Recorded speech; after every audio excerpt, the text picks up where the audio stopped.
Hello everyone, welcome back to our YouTube channel. If you've ever needed to clean up your contact list by removing outdated or duplicated entries, you are in the right place. Today I'm going to show you how to delete contacts on your iPhone. This quick and easy process will help you keep your contact list organized. Let's get started. Firstly, open the contact app on your iPhone.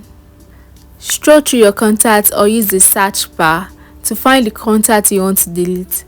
Tap on the contacts to open their details. In the contact details, tap edit in the top right corner.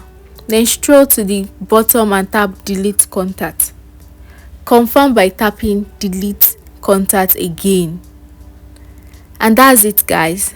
You've successfully deleted a contact on your phone.